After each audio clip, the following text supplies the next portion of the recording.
drunk, drunk, drunk.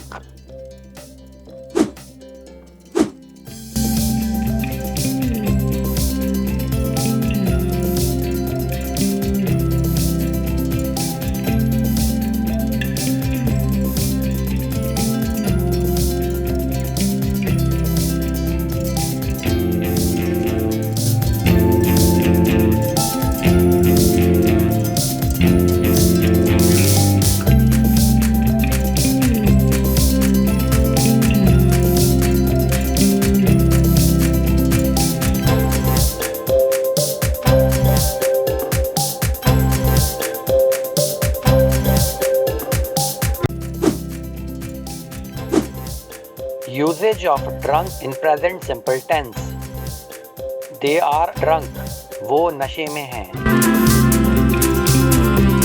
They are not drunk और they aren't drunk.